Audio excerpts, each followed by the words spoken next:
40년 동안 한 번도 의심하지 않았습니다. 그 여자는 돈 많은 남자를 따라 떠났고 나는 버림받았다고 그렇게 믿었어요. 혼자 일어섰고 혼자 올라갔고 혼자 살아남았습니다. 그런데 어느 날 눈먼 가사 도우미가 내 집에 들어왔어요. 밥상을 차리는 손이 이상했습니다. 내 습관을 아무에게도 말한 적 없는 것들을 그 사람이 알고 있었어요. 40년 전 내 눈을 살린 수술비는 대체 어디서 온 걸까요? 그리고 내 왼쪽 눈의 각막은 원래 누구의 것이었을까요? 각막의 비밀. 이야기 시작하기 전에 잠깐만요. 구독과 좋아요로 조용히 응원해 주시면 다음 이야기를 이어가는데 큰 힘이 됩니다. 지금 어디에서 듣고 계신지 댓글로 한 줄 남겨주셔도 충분합니다. 이 이야기는 끝까지 함께 해주세요. 강태주의 아침은 언제나 같았습니다. 새벽 5시에 눈을 뜨고 서재에서 신문을 읽고 7시 정각에 식탁에 앉죠. 70평 저택에 사는 사람은 태주 하나뿐이었고 그 넓은 집이 조용한 건 태주가 원해서였습니다. 중소기업 하나를 맨손으로 일으킨 사람. 주변에서는 대단하다고 했지만 태주 본인은 그 말에 한 번도 고개를 끄덕인 적이 없었어요. 사람을 믿지 않는 사람이 살아남은 것뿐이라고 태주는 그렇게 정리하고 살았습니다. 그날 아침 비서 박상훈이 현관에서 기다리고 있었어요. 회장님, 김 여사님이 어제부로 그만두셨습니다. 태주는 신문에서 눈을 떼지 않았습니다. 다른 사람 구했나? 급하게 알아봤는데 오늘 바로 올 수 있는 분이 한 분 계십니다. 다만 상훈이 잠깐 말을 멈췄어요. 시각장애가 있으신 분입니다. 태주의 손이 신문 위에서 멈췄습니다. 하지만 돌아보지는 않았죠. 집안일은 되나? 기본적인 가사는 가능하다고 합니다. 그러면 됐어. 태주에게 가사 도우미는 가구 같은 존재였습니다. 누가 오든 상관없었어요. 어차피 얼굴을 마주보고 대화할 일도 없으니까요. 그날 오후 윤정이가 저택에 들어왔습니다. 69. 흰 머리를 단정하게 묶고 왼쪽 눈 위로 깊은 흉터가 있었어요. 지팡이 없이 벽을 짚어가며 현관을 지나고 신발을 벗고 거실로 들어왔습니다. 태주는 서재에 있었고 정희가 들어오는 소리를 듣고도 자리에서 일어나지 않았어요. 상훈이 정희를 주방으로 안내했습니다. 정희는 손끝으로 찬장의 위치를 확인하고 싱크대 높이를 만졌고 냉장고 문을 열어 안쪽 배치를 손으로 더듬었어요. 상훈은 그 모습을 보며 조금 놀랐죠. 눈이 보이지 않는 사람치고는 공간을 파악하는 속도가 빨랐으니까요. 저녁 태주가 식탁에 앉았을 때 밥상이 이미 차려져 있었습니다.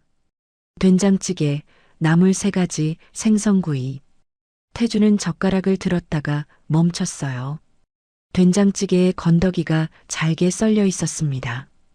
태주는 원래 건더기를 작게 먹는 사람이었어요. 하지만 그건 김 여사에게도 한 번 말한 적 없는 습관이었죠. 태주는 고개를 들어 주방 쪽을 봤습니다. 정희가 싱크대 앞에 서서 설거지를 하고 있었어요. 등이 보였습니다. 태주는 아무 말 없이 다시 젓가락을 들었죠. 밤 서재로 돌아온 태주의 시선이 책상 위에 머물렀습니다. 오래된 사진 한 장이 뒤집혀 놓여 있었어요. 액자도 아닌 그냥 종이 한 장. 언제부터 저기 있었는지 태주 본인도 기억하지 못합니다. 다만 버리지도 치우지도 않았을 뿐이에요. 사진 뒷면에는 연필로 흐릿하게 쓴 글씨가 있었지만 태주는 뒤집어 보지 않았습니다. 수십 년째 그래왔으니까요. 그때 복도에서 발소리가 들렸어요. 느린 발소리. 정희였습니다. 정희가 서재 앞을 지나다 멈췄어요. 서재 문은 반쯤 열려 있었고 안에서 오래된 가죽 냄새가 났습니다.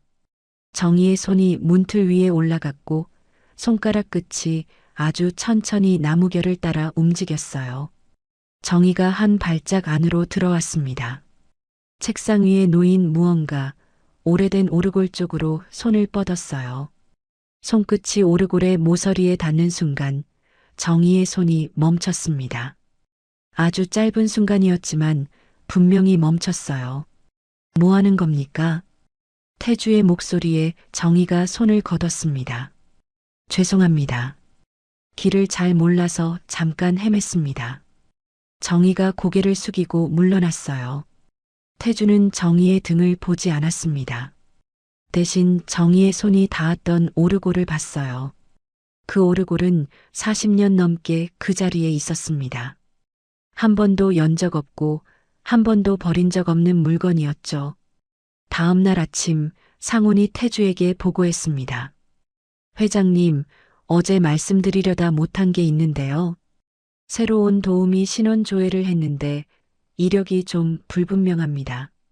이전 근무지 연락처도 안 되고 신상 정보에 빈칸이 많아요. 태주는 커피잔을 내려놓았습니다. 경력 위조인가? 거기까진 아직 모릅니다.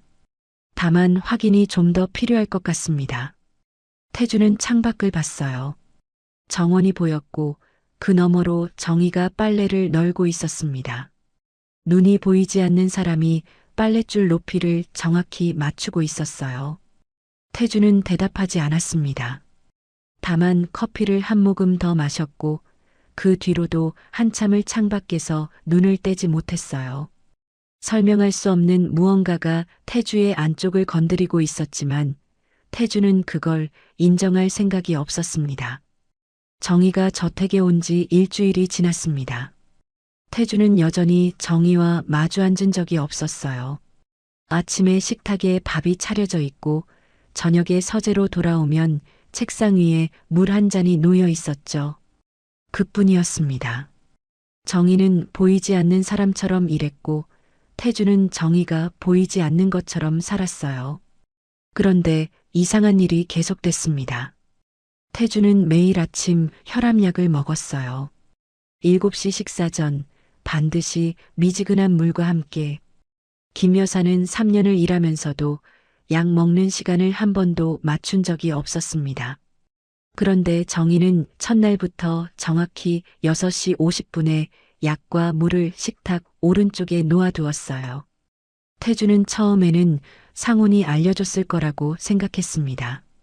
상훈 씨, 도우미한테 내 약 시간 얘기했나? 아닙니다. 말씀드린 적 없습니다. 태주는 고개를 갸웃했지만 넘어갔어요. 우연이라고 생각했죠. 그 다음은 생선이었습니다. 태주는 고등어를 먹지 않았어요. 비린내 때문이 아니라 가시가 많아서였습니다. 젊은 시절 가시가 목에 걸려 고생한 뒤로 고등어는 입에 대지 않았죠. 그런데 정희는 저녁 반찬에 생선을 올리면서 고등어만은 한 번도 쓰지 않았습니다. 갈치, 조기, 삼치, 전부 가시가 적은 생선이었어요. 태주는 이번에는 넘어가지 못했습니다. 저녁을 먹다 말고 주방으로 갔어요. 정희가 싱크대 앞에서 냄비를 닦고 있었습니다.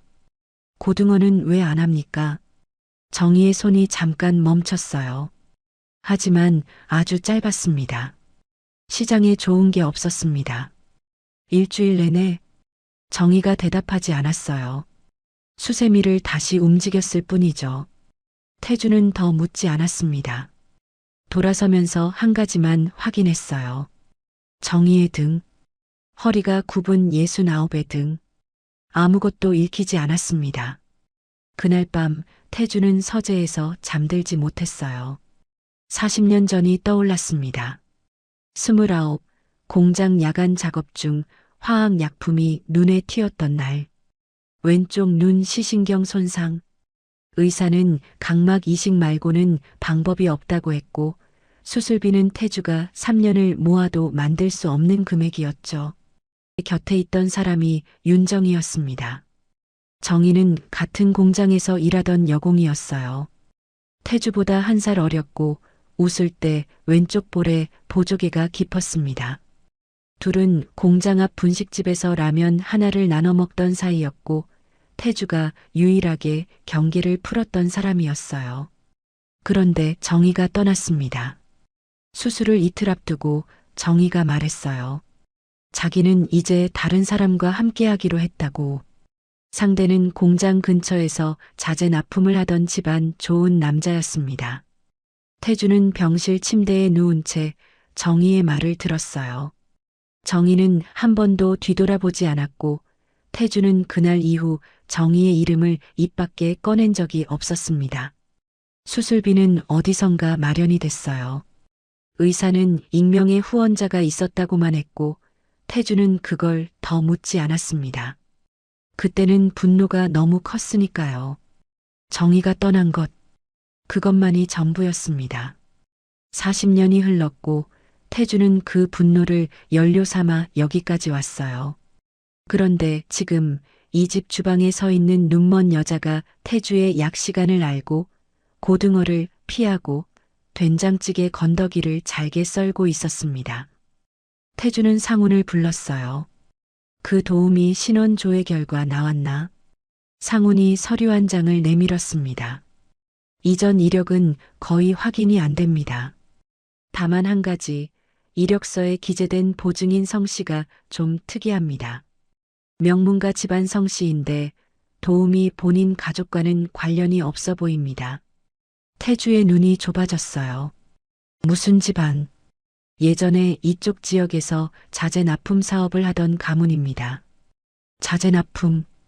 그 단어가 태주의 머릿속에서 40년 전의 이름과 겹쳤습니다. 정희를 데려간 그 남자. 집안 좋고 돈 많던 그 남자의 가문이었어요. 태주는 서류를 내려놓았습니다. 이번 주까지만 쓰고 내보내. 상훈이 잠깐 망설였어요. 회장님, 따님께서 도우미 분을 꽤 좋아하시는데. 내가 결정했어. 태주의 목소리는 단단했지만 서류를 내려놓은 손은 오래 그 자리에 머물러 있었습니다. 그날 저녁 태주가 서재에 들어섰을 때 물 한 잔이 책상 위에 놓여 있었어요. 미지근한 온도. 태주가 자기 전에 마시는 물은 항상 미지근해야 했습니다. 차가우면 속이 쓰리고 뜨거우면 잠이 깨니까요. 그건 태주 자신도 남에게 말한 적 없는 습관이었어요. 태주는 물잔을 들었다가 마시지 않고 내려놓았습니다. 창밖을 봤어요. 아무것도 보이지 않는 어둠이었습니다. 정희를 내보내기로 한 결정은 이미 내렸고 번복할 이유도 없었습니다. 그런데 물잔에서 손을 떼는데 생각보다 오래 걸렸어요.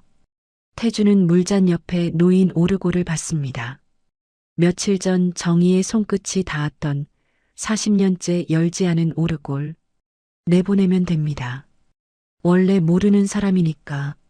신원도 불분명하고 이상한 점도 많으니까. 그런데 태주는 의자에서 일어나지 못했어요.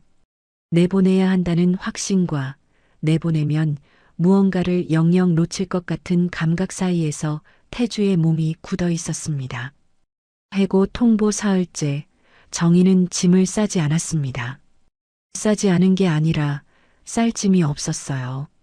정희가 이 집에 가져온 것은 낡은 청가방 하나뿐이었고 그 안에 뭐가 들었는지 아무도 본 적이 없었습니다. 태주는 정희가 나가는 날을 기다리고 있었어요. 그런데 이상하게도 그 기다림이 편하지 않았습니다. 목요일 아침이었어요. 태주가 식탁에 앉았을 때 밥상이 차려져 있지 않았습니다. 처음 있는 일이었죠. 태주가 주방으로 갔을 때 정희가 바닥에 쓰러져 있었어요. 의식은 있었지만 몸을 일으키지 못했습니다. 태주가 상훈을 불렀고 구급차가 왔어요. 정희는 들것에 실리면서도 한마디만 했습니다. 냉장고에 된장찌개 남겨뒀습니다. 데워 드세요. 태주는 대답하지 않았어요. 구급차 문이 닫히는 걸 현관에 서서 지켜봤을 뿐입니다. 병원에서 연락이 온 건 오후 2시였습니다. 상훈이 전화를 받고 태주에게 보고했어요. 만성 영양실조에 빈혈이 심하다고 합니다. 그리고 시신경 쪽 손상이 오래된 거라 양쪽 모두 시력 회복은 불가능하다고요. 태주는 서류를 보고 있었습니다. 양쪽? 네. 한쪽은 원래 안 보이셨고 나머지 한쪽도 거의 실명 상태라고 합니다. 태주의 손이 서류 위에서 멈췄어요. 원래 안 보이는 쪽이 어느 쪽인가? 왼쪽이라고 합니다. 오래전에 수술 이력이 있다고 하는데 정확한 건 의사 선생님한테 직접 들으셔야 할 것 같습니다. 태주는 서류를 덮었습니다. 아무 말 없이 창밖을 봤어요. 한참을 그러고 있다가 차를 준비하라고 했습니다. 태주는 병원에 가지 않으려 했어요. 내보내기로 한 사람이고 이번 주가 끝나면 남이 되는 사람이니까요. 그런데 차가 병원 주차장에 들어서고 있었습니다. 병원 복도에서 태주는 정희의 병실로 가지 않았어요. 대신 원무과로 갔습니다. 환자 윤정희, 과거 의료 기록 열람이 가능합니까? 보호자분이신가요? 고용주입니다. 원무과 직원이 난처한 표정을 지었지만 상훈이 서류 몇 장을 건넸고 잠시 후 기록이 나왔습니다. 태주가 기록을 펼쳤어요. 왼쪽 눈, 각막 적출, 41년 전. 태주는 그 줄에서 멈췄습니다. 적출. 이식이 아니라 적출이었어요. 정희는 각막을 받은 게 아니라 준 사람이었습니다. 태주의 손가락이 종이 위에서 떨렸어요.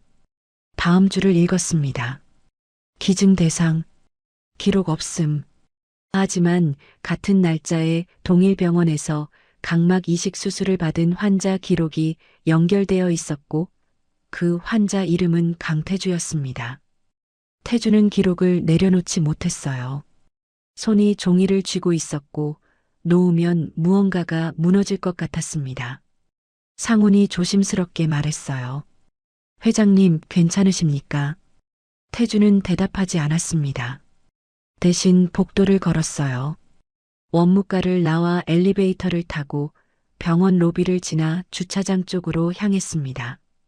정희의 병실이 있는 층은 3층이었고 태주는 1층에서 올라가지 못했어요. 차 안에서 태주는 상훈에게 한 가지를 더 시켰습니다. 40년 전에 내 눈 수술한 의사, 아직 살아있는지 알아봐. 이틀 뒤 상훈이 찾아낸 사람은 은퇴한 안과 전문의 최동호였습니다. 82, 요양원에서 지내고 있었어요. 태주가 직접 갔습니다. 최동호는 태주를 알아보지 못했어요.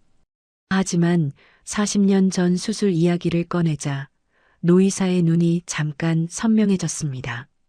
각막 이식, 젊은 남자, 공장에서 다친 환자, 수술비는 누가 냈습니까? 보호자가 아니었어. 젊은 여자가 가져왔지. 현금으로. 태주의 숨이 멈췄어요. 그 돈은 어디서 난 겁니까? 나는 의사야. 돈 출처까지는 몰라. 다만 한 가지는 기억해. 그 여자가 돈만 가져온 게 아니었거든. 최동호가 태주를 봤습니다. 각막 기증자도 그 여자였어. 자기 왼쪽 눈을 내놨지. 수술 전에 내가 물었어. 왜 이러냐고. 그 여자가 뭐라고 했는지 아나? 태주는 묻지 않았어요. 묻고 싶지 않았습니다. 아무 말도 안 했어. 그냥 서류에 서명만 하고 나갔지. 태주는 요양원을 나왔습니다. 주차장까지 걸어가는 동안 다리에 힘이 없었어요. 40년이었습니다. 40년 동안 태주는 정희가 돈 많은 남자를 따라갔다고 믿었어요. 이력서에 있던 그 성씨, 그 가문.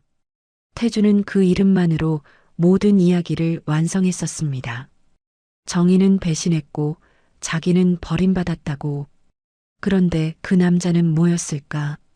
수술비를 마련하기 위해 정희가 찾아간 사람이었을까? 각막의 대가였을까? 태주는 알 수 없었습니다.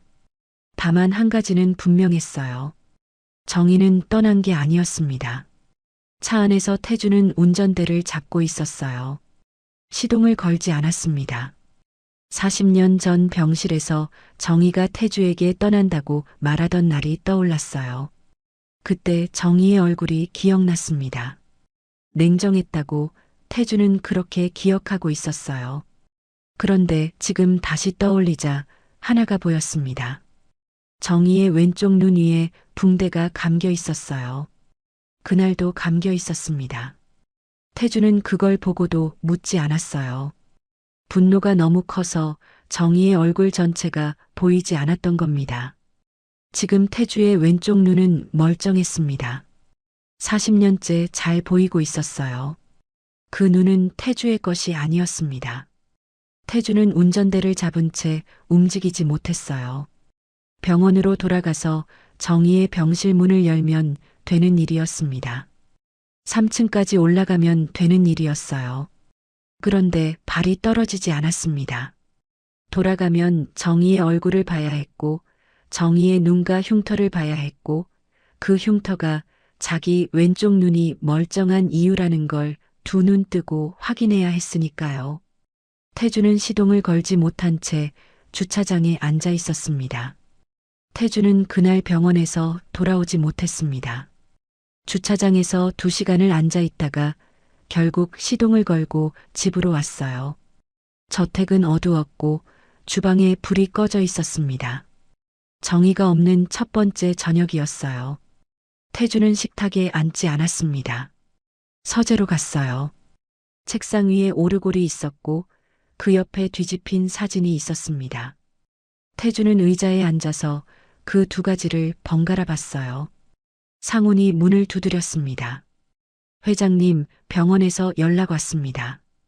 윤도우미 상태가 많이 안 좋다고 합니다. 치매 초기 증상도 보인다고요.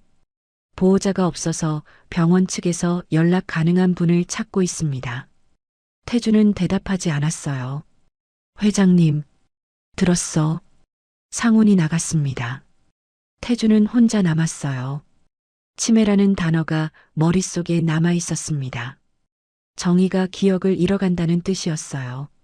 40년 동안 태주가 모르고 있던 진실을 정희마저 잊어버리면 이 세상에 그 이야기를 아는 사람은 아무도 없게 됩니다. 다음 날 아침 태주는 병원에 갔어요. 3층 복도를 걸었습니다. 정희의 병실은 복도 끝에 있었어요. 문 앞까지 갔습니다. 문은 반쯤 열려 있었고 안에서 정희가 침대에 앉아 있는 게 보였어요.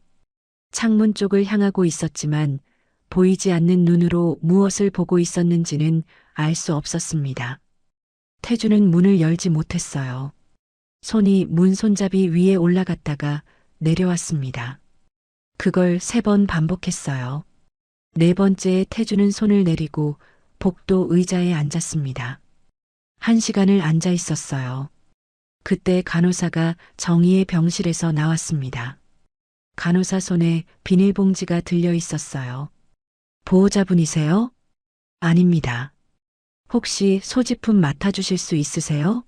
환자분 짐 정리를 해야 하는데 보관할 곳이 없어서요. 태주는 비닐봉지를 받았습니다. 가벼웠어요. 안에 든 것이 거의 없었습니다. 복도 의자에 앉아서 봉지를 열었어요. 낡은 청가방. 정희가 저택에 올 때 들고 왔던 그 가방이었습니다. 안에는 옷 1벌, 약통 하나, 그리고 작은 천주머니가 있었어요. 태주는 천주머니를 열었습니다. 안에 만년필이 하나 들어 있었어요. 태주의 손이 멈췄습니다. 그 만년필은 태주가 28살 때 정희에게 준 것이었어요. 첫 월급을 받고 분식집에서 라면을 먹으면서 건넸던 물건이었습니다. 비싼 것도 아니었고 제대로 포장하지도 않았어요. 그냥 주머니에서 꺼내서 밀어줬을 뿐이었죠. 만년필은 40년이 지나 있었습니다. 도금은 벗겨졌고 클립은 휘어져 있었어요. 하지만 닦은 흔적이 있었습니다. 누군가 오랜 시간 동안 반복해서 만진 자국이 표면에 남아 있었어요. 태주는 만년필을 쥔 채 복도에 앉아 있었습니다. 40년이었어요. 정희는 40년 동안 이걸 가지고 있었습니다. 눈이 보이지 않는 손으로 이걸 만지고 닦고 천주머니에 넣어 다녔어요. 태주가 정희를 증오하는 40년 동안 정희는 태주의 만년필을 품고 살았습니다. 태주는 일어섰어요. 병실 문 앞으로 다시 갔습니다. 문 안에서 정희의 목소리가 들렸어요.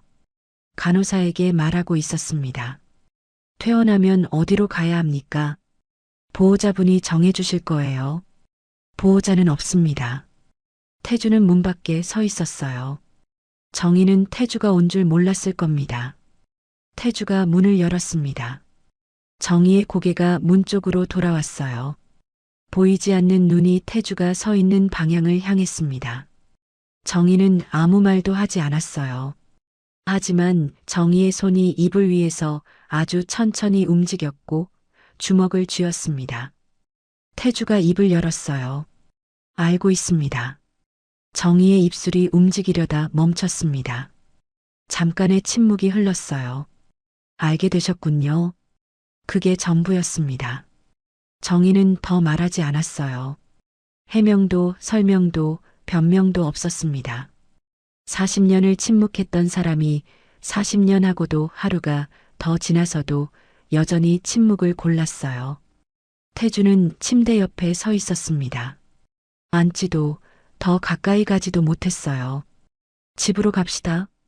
정희의 고개가 아주 천천히 저어졌습니다. 아닙니다. 이제 와서 빚을 갚으려고 하지 마세요. 태주의 입이 열렸다가 닫혔어요. 할 말이 없었습니다. 정희가 맞았으니까요. 40년을 증오한 사람이 하루 만에 손을 내미는 건 속죄가 아니라 면죄였습니다. 자기가 편해지려고 하는 행동이었어요. 태주는 돌아섰습니다. 병실을 나왔어요. 복도를 걸으면서 만년필을 주머니에 넣었습니다. 저택에 돌아온 태주는 서재로 들어갔어요. 책상 위에 뒤집힌 사진이 있었습니다. 40년째 같은 자리, 같은 방향으로 놓여 있던 사진. 태주는 사진을 집어들었습니다. 뒤집었어요. 젊은 정희가 웃고 있었습니다. 28, 두 눈이 온전한 얼굴. 왼쪽 볼에 보조개가 있었어요. 태주가 40년 동안 보지 않으려 했던 얼굴이었습니다. 태주는 사진을 바로 세웠어요. 책상 위 오르골 옆에 세워놓았습니다. 다음 날 아침 태주는 병원에 갔습니다. 정희의 병실 문 앞에 종이 가방을 하나 놓았어요. 안에는 정희가 좋아했던 약과 세개와 보리차가 들어 있었습니다. 태주는 문을 두드리지 않았어요. 놓고 돌아섰습니다. 그 다음 날도 갔습니다. 이번에는 담요를 가져갔어요. 병원 담요는 얇으니까요. 문 앞에 놓고 돌아섰습니다. 셋째 날에는 귤 한 봉지를 놓았어요.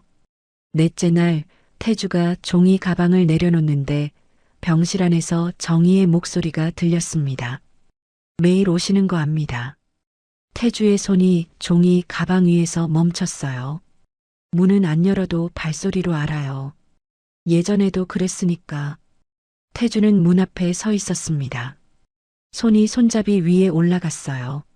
하지만 열지 않았습니다. 한참을 서 있다가 태주가 말했어요. 내일도 오겠습니다. 정희는 대답하지 않았어요. 태주는 돌아섰습니다. 복도를 걸었어요. 엘리베이터 앞에서 멈춰 섰습니다. 주머니 안에 만년필이 있었습니다. 40년 동안 정희의 손때가 100만년필. 태주는 그걸 꺼내지 않았어요.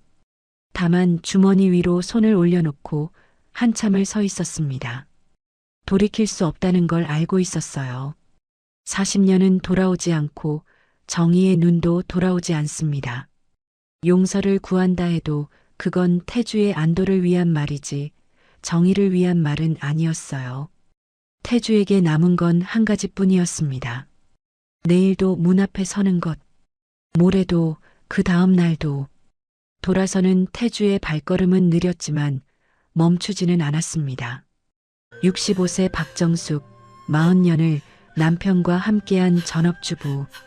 친정아버지 장례식장에서 이혼 서류를 받았습니다. 장인어른이 빚을 3억이나 남기셨어요. 남편은 젊은 여자와 떠나고 정숙에게는 아무것도 남지 않았죠. 하지만 아버지가 남긴 건 빚이 아니었습니다. 30억짜리 빌딩이었어요. 3년 후 건물주가 된 정숙 앞에 야간 경비로 면접 보러 온 초라한 남자. 그는 바로 전 남편이었습니다. 이야기 시작하기 전에 잠깐만요. 구독과 좋아요로 조용히 응원해 주시면 다음 이야기를 이어가는데 큰 힘이 됩니다. 지금 어디에서 듣고 계신지 댓글로 한 줄 남겨주셔도 충분합니다. 이 이야기는 끝까지 함께 해주세요. 박정숙은 올해로 65이었습니다. 40년을 남편 김태수와 함께 살았어요. 태수가 사업할 때 뒷바라지했고 아들 둘을 키우며 평생을 주부로 살았죠. 정숙의 하루는 남편 뒷바라지로 시작해서 끝났습니다. 그날도 정숙은 새벽 6시에 일어나 태수 아침을 차렸어요. 된장찌개에 계란말이, 김구이까지 정성스럽게 준비했죠. 태수는 식탁에 앉아 밥을 먹으며 신문을 봤습니다. 정숙에게 눈길 한 번 주지 않았어요. 여보, 오늘 병원 가야 하는데 용돈 좀. 정숙이 조심스럽게 말했습니다. 태수는 신문에서 눈을 떼지 않고 대답했어요. 통장에서 뺐어요. 나 바빠. 정숙은 더 말하지 못했습니다. 요즘 태수는 바쁘다는 핑계로 집에도 늦게 들어왔어요. 정숙은 뭔가 이상하다고 느꼈지만 확인할 용기가 없었습니다. 오후 2시쯤 정숙의 핸드폰이 울렸어요. 큰오빠였습니다. 정숙아, 아버지가 돌아가셨어. 정숙은 핸드폰을 떨어뜨릴 뻔했습니다. 아버지 박만수는 혼자 지방에서 사셨어요. 10년 전 어머니가 돌아가신 후 혼자 지내셨죠. 정숙은 자주 찾아뵙지 못했습니다. 태수가 싫어했거든요. 장인어른은 가난뱅이잖아. 뭐하러 가? 태수는 늘 그렇게 말했습니다. 정숙은 아버지께 죄송한 마음을 안고 살았어요. 정숙은 떨리는 손으로 태수에게 전화했습니다. 여보, 아버지가 돌아가셨어. 같이 장례식장에 가야 해. 태수는 한숨을 쉬었어요. 알았어요. 주소 보내요. 정숙은 지방 장례식장으로 향했습니다. 태수는 따로 온다고 했어요. 장례식장에 도착하니 오빠 내외와 친척 몇 명이 와 있었습니다. 아버지는 작은 빈소에 모셔져 있었어요. 정숙은 아버지 영정 앞에 무릎 꿇고 울었습니다. 아버지, 죄송해요. 자주 찾아뵙지 못해서. 저녁 7시쯤 태수가 장례식장에 도착했습니다. 정숙은 반가워하며 태수에게 다가갔어요. 하지만 태수 옆에는 낯선 여자가 서 있었습니다. 30대 초반으로 보이는 젊은 여자였어요. 여보, 저 사람은 누구예요?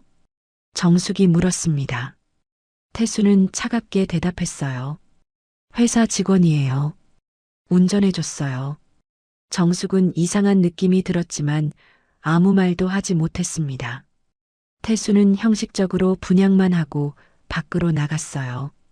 정숙이 따라 나갔을 때 태수는 담배를 피우고 있었습니다. 여보, 고마워요. 와줘서. 정숙이 말했습니다. 태수는 담배를 버리고 정숙을 똑바로 쳐다봤어요. 박정숙 씨. 태수가 존댓말을 썼습니다. 정숙은 가슴이 철렁했어요. 왜 그래요? 태수는 가방에서 서류 봉투를 꺼냈습니다. 그리고 정숙에게 던졌어요. 이혼합시다. 정숙은 얼어붙었습니다. 서류 봉투가 바닥에 떨어졌어요. 정숙은 떨리는 손으로 봉투를 집어들었습니다. 이혼 협의서였어요. 무슨 소리예요? 갑자기 왜? 이제 당신이랑 못 살겠어요. 40년 참았어요. 태수가 냉정하게 말했습니다. 정숙은 숨이 막혔어요. 내가 뭘 잘못했어요? 장인어른 때문이에요. 아버지가 뭘 어쨌다고. 태수는 비웃었습니다. 장인어른이 빚을 얼마나 남기셨는지 아세요? 3억입니다. 3억? 정숙은 귀를 의심했어요. 그게 무슨... 오빠한테 들었어요. 장인어른이 투자 사기 당해서 빚을 3억 떠안으셨대요. 이제 그 빚은 당신한테 넘어갑니다. 정숙은 주저앉을 뻔했어요. 오빠가 그런 말을 했다고요. 나는 그 빚 못 갚아요. 그러니까 이혼하고 각자 삽시다. 여보, 제발. 40년을 함께 살았잖아요. 정숙이 울며 매달렸습니다. 하지만 태수는 정숙의 손을 뿌리쳤어요. 그 40년이 지옥이었어요. 이제 내 인생 살고 싶어요. 태수는 돌아서서 걸어갔습니다. 아까 그 젊은 여자가 차에서 기다리고 있었어요. 태수는 여자와 함께 차에 올라탔습니다. 정숙은 그 모습을 보며 무너졌어요. 장례식장 밖에 주저앉아 정숙은 울었습니다. 40년 인생이 한순간에 무너졌어요. 남편도 떠났고 아버지도 돌아가셨고 빚만 3억이 남았습니다. 이틀 후 장례를 치르고 정숙은 서울 집으로 돌아왔습니다. 하지만 집 문은 잠겨 있었어요. 비밀번호도 바뀌어 있었죠. 정숙은 태수에게 전화했지만 받지 않았습니다. 정숙은 친구 집에 짐을 풀었어요. 며칠 뒤 변호사 사무실에서 연락이 왔습니다. 태수가 이혼 소송을 냈다는 거였어요. 정숙은 변호사를 만났습니다. 재산 분할은 어떻게 되나요? 정숙이 물었습니다. 변호사는 고개를 저었어요. 남편분이 재산을 전부 빼돌렸습니다. 통장도 집도 전부 명의를 바꿨어요. 부인께 남은 건 없습니다. 정숙은 참담했습니다. 40년을 함께 살았는데 한 푼도 안 남았다니요. 정숙은 친정집으로 갔습니다. 아버지가 살던 낡은 단칸방이었어요. 짐을 정리하러 온 거였습니다. 방 안에는 아버지 유품이 그대로 있었어요. 정숙은 옷장을 열었습니다. 낡은 옷들이 걸려 있었어요. 정숙은 하나하나 만지며 울었습니다. 옷장 맨 안쪽에 낡은 가죽 가방이 있었어요. 정숙은 가방을 꺼냈습니다. 아버지가 평생 쓰시던 가방이었어요. 정숙은 가방을 열어보려 했습니다. 손잡이를 잡는 순간 핸드폰이 울렸어요. 오빠였습니다. 정숙아, 아버지 빚 문제 어떻게 할 거야? 정숙은 한숨을 쉬었습니다. 오빠, 그 빚이 정말 3억이에요? 응. 아버지가 투자 사기 당하셨어. 채권자들이 연락 온다더라. 정숙은 눈앞이 캄캄했습니다. 가방을 다시 내려놓고 방바닥에 주저앉았어요. 이제 어떻게 살아야 할까요? 정숙은 사흘 동안 아버지 방에서 지냈습니다. 갈 곳이 없었어요. 태수는 이혼 서류에 도장만 찍으라며 독촉했고 오빠는 빚 문제로 연락을 끊었습니다. 정숙은 혼자였어요. 나흘째 되던 날 아침 정숙은 아버지 유품을 정리하기로 했습니다. 방을 비워야 했거든요. 집주인이 다음 세입자를 구한다고 했어요. 정숙은 옷장부터 정리했습니다. 낡은 옷들을 하나씩 꺼내 박스에 담았어요. 서랍장을 열자 아버지가 쓰시던 안경과 시계가 나왔습니다. 정숙은 시계를 손에 쥐고 한참을 울었어요. 아버지, 왜 저한테 빚을 남기셨어요? 정숙은 원망스러웠습니다. 하지만 동시에 죄책감이 들었어요. 아버지가 힘드실 때 자주 찾아뵙지 못했으니까요. 오후쯤 정숙은 옷장 안쪽에 있던 낡은 가죽 가방을 다시 꺼냈습니다. 며칠 전 열어보려다 그만뒀던 가방이었어요. 정숙은 가방 지퍼를 열었습니다. 안에서 서류 몇 장이 나왔어요. 정숙은 서류를 펼쳐봤습니다. 첫 장은 부동산 등기부등본이었어요. 정숙은 눈을 의심했습니다. 서울시 강남구 역삼동 오피스텔 전체동 소유자 박만수. 정숙은 다시 읽어봤습니다. 틀림없었어요. 아버지 이름이 적혀 있었습니다. 오피스텔 전체동 소유자라니 이게 무슨 뜻일까요? 정숙은 다음 서류를 받습니다. 건물 감정 평가서였어요. 거기에는 시가 30억 원이라고 적혀 있었습니다. 정숙의 손이 떨렸어요. 이게 뭐지? 정숙은 황급히 다른 서류들을 뒤졌습니다. 통장 사본도 나왔어요. 잔액이 5억 원이었습니다. 정숙은 숨이 막혔어요. 가방 맨 밑에서 편지 한 통이 나왔습니다. 아버지 필체였어요. 정숙은 떨리는 손으로 편지를 펼쳤습니다. 정숙아, 이 편지를 읽고 있다면 아빠가 세상을 떠난 거겠지. 미안하다. 아빠가 너한테 가난한 아버지였던 것 같아서. 하지만 아빠는 너를 위해 평생 돈을 모았어. 이 빌딩은 내 어머니랑 결혼하고 나서 조금씩 모아서 산 거야. 30년 걸렸지.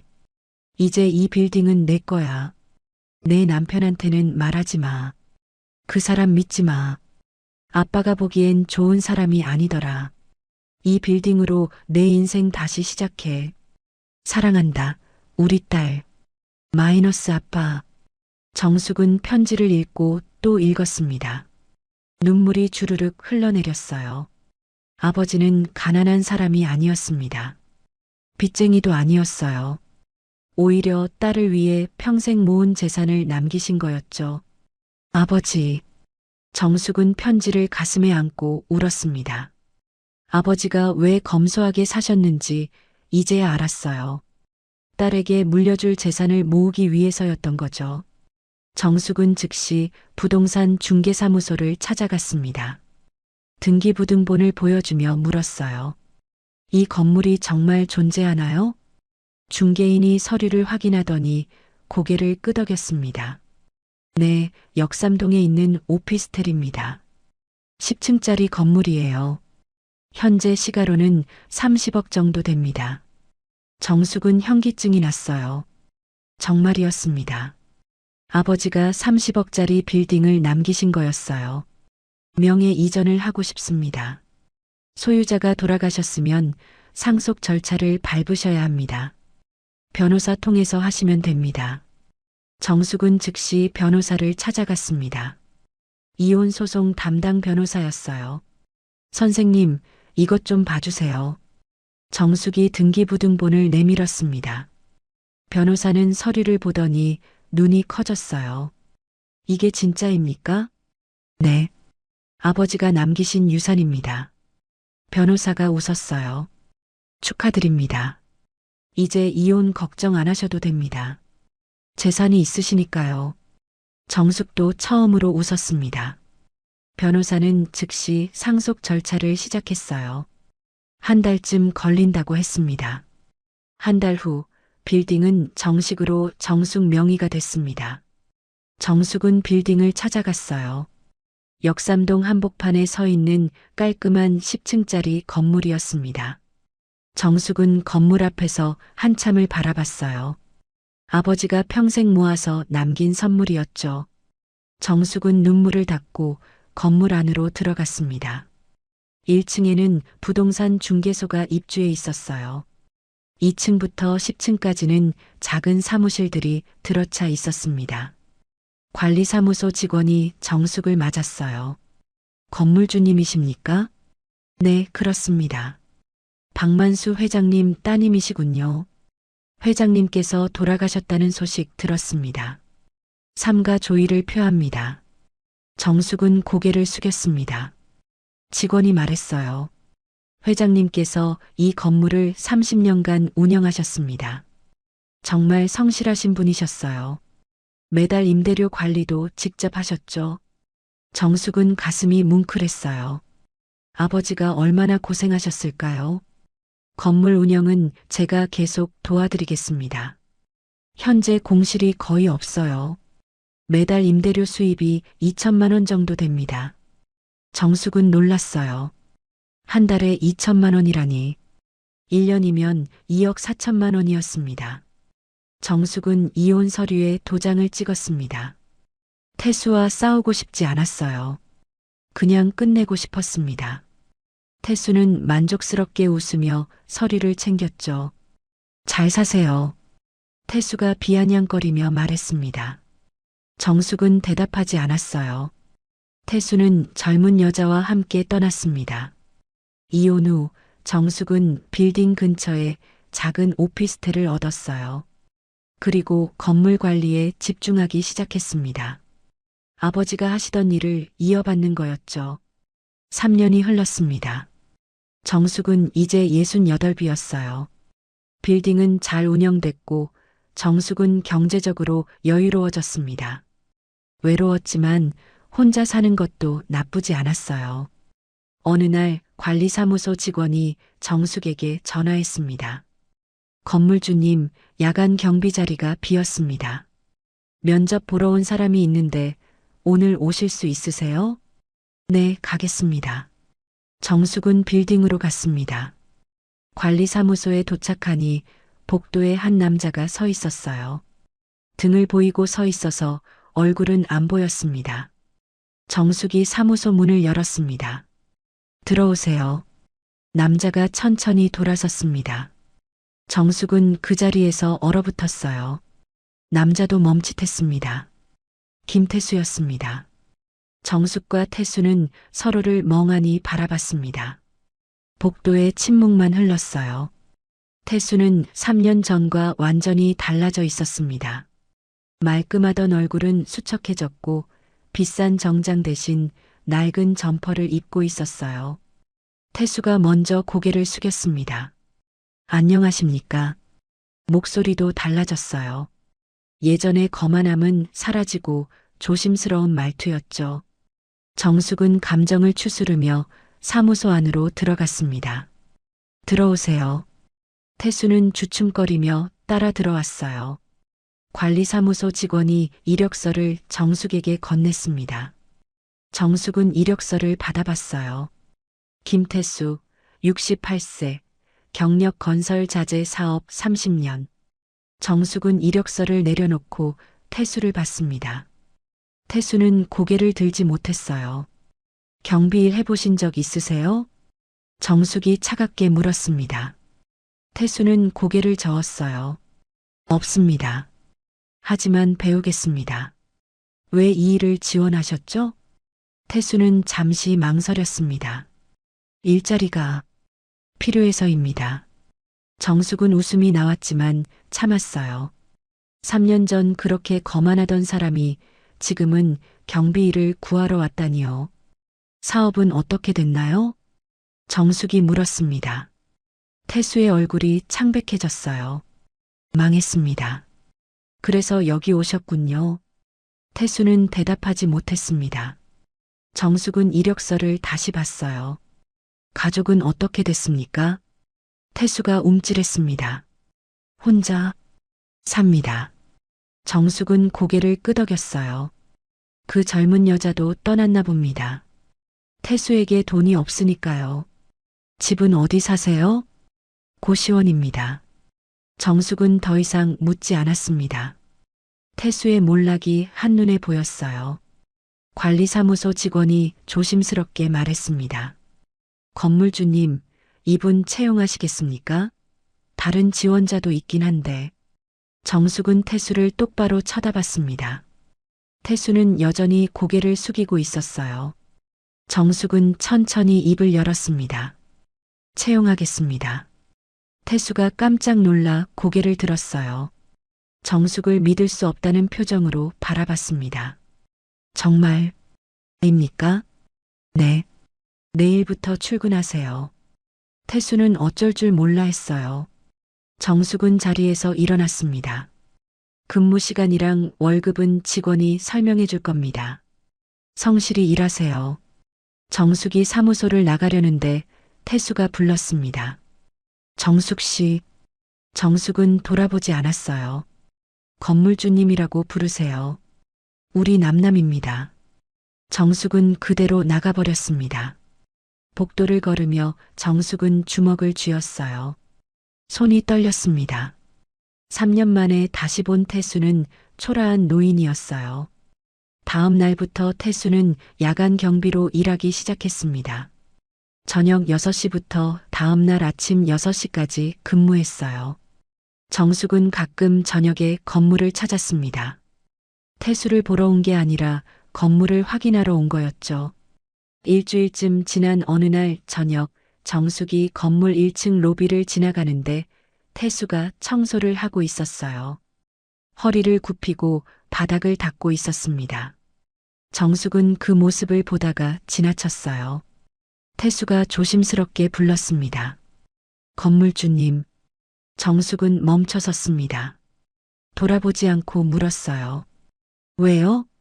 그동안 어떻게 지내셨습니까? 정숙은 비웃었습니다. 궁금하세요?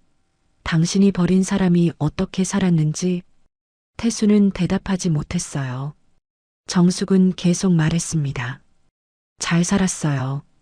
당신 없이도 아주 잘 살았습니다. 이 건물이 정숙 씨 거라는 걸 몰랐습니다. 알았으면 안 왔겠죠. 당신답네요. 정숙은 걸어갔습니다. 태수는 그 뒷모습을 보며 고개를 숙였어요. 한 달이 지났습니다. 태수는 성실하게 일했어요. 지각도 없고 청소도 깨끗하게 했습니다. 입주민들도 태수를 좋아했어요.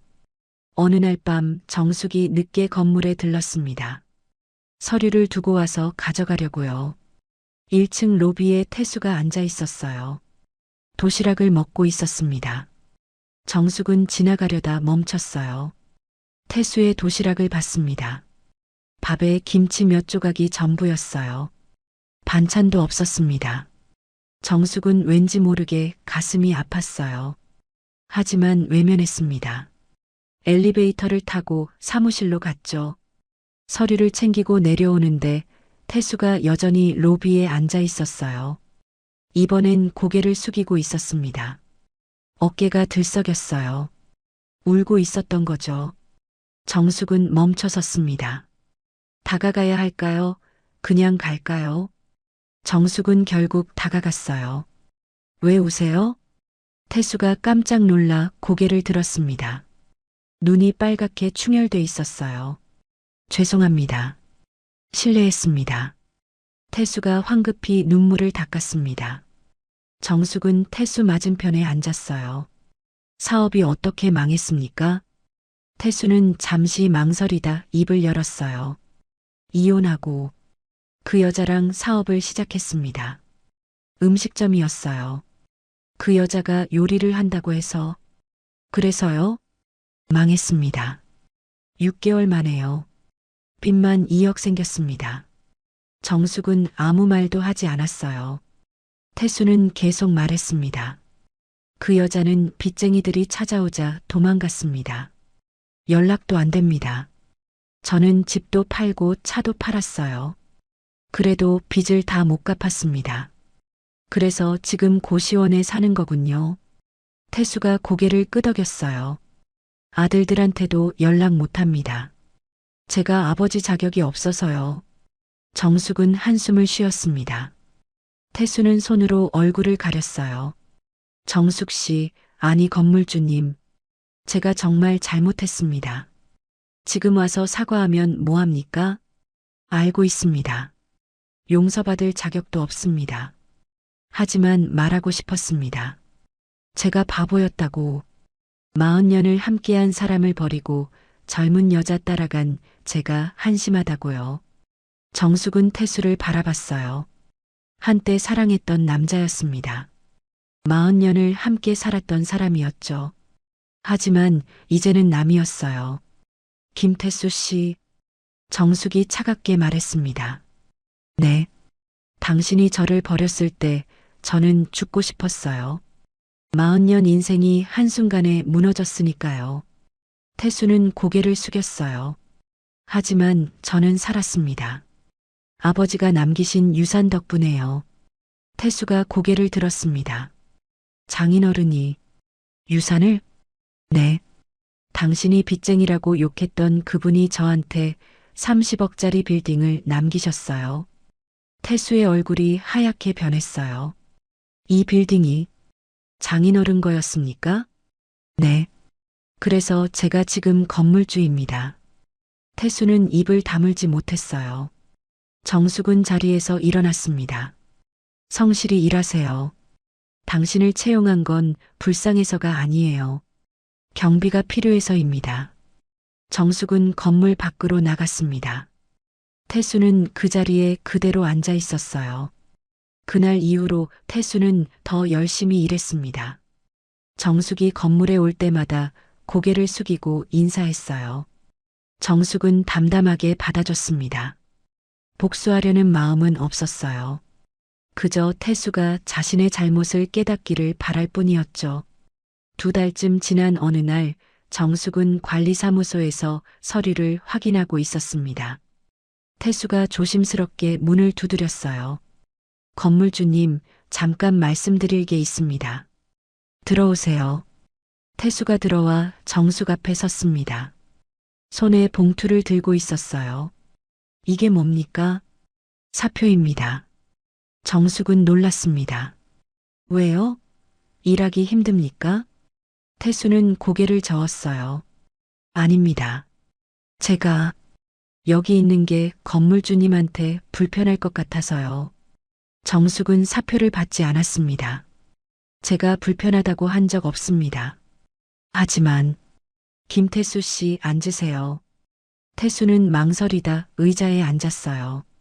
정숙은 책상 서랍을 열어 낡은 편지 한 통을 꺼냈습니다. 아버지가 쓴 편지였어요. 이거 읽어보세요. 태수는 조심스럽게 편지를 받아 읽었습니다. 아버지가 정숙에게 남긴 마지막 편지였죠. 태수는 편지를 읽으며 눈가가 붉어졌어요.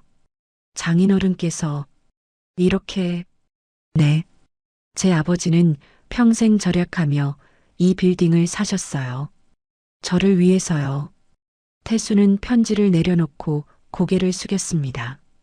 제가 정말 잘못했습니다. 장인어른을 빚쟁이라고 욕했어요. 정숙 씨를 버리고 떠났고요. 정숙은 창밖을 바라봤습니다. 김태수 씨, 저는 당신을 용서할 수 없어요. 태수는 고개를 끄덕였어요. 알고 있습니다. 하지만 당신이 뉘우치고 있다는 것도 알아요. 정숙은 태수를 봤습니다. 사표 받지 않겠습니다. 계속 일하세요. 성실하게요. 건물주님. 그리고 하나만 약속하세요. 뭡니까? 다시는 사람을 함부로 버리지 마세요. 돈 때문에, 젊음 때문에, 그 어떤 이유로도요. 태수는 눈물을 흘렸습니다.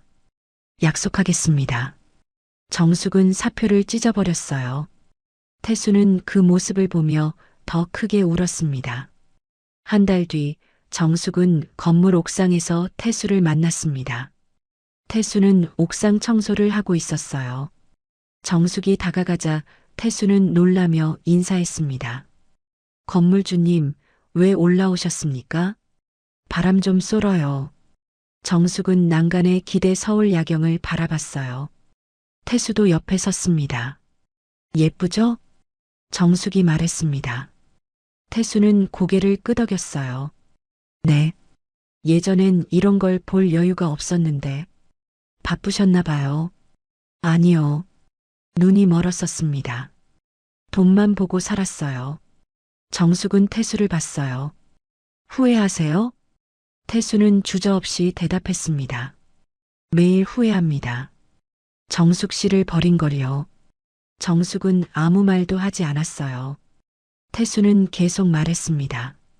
정숙 씨는 정말 좋은 사람이었어요. 40년 동안 저를 뒷바라지했죠. 아이들도 잘 키웠고요. 근데 저는 그걸 당연하게 생각했어요. 그랬죠.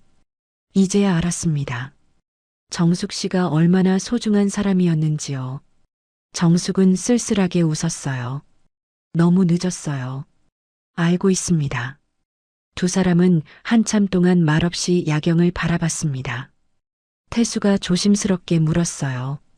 건물주님은 행복하십니까? 정숙은 잠시 생각했습니다. 모르겠어요. 행복한지. 하지만 불행하지는 않아요. 그것만으로도 다행입니다. 정숙은 태수를 봤어요. 김태수 씨도 행복하게 사세요. 이제라도요. 태수는 눈물을 흘렸습니다. 고맙습니다.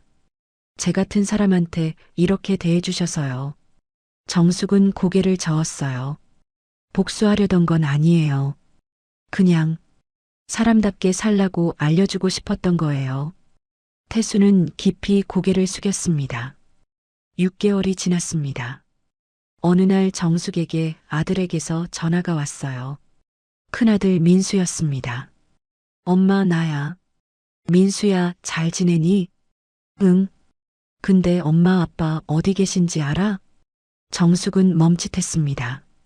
왜? 연락이 안 돼서. 걱정돼. 정숙은 한숨을 쉬었어요.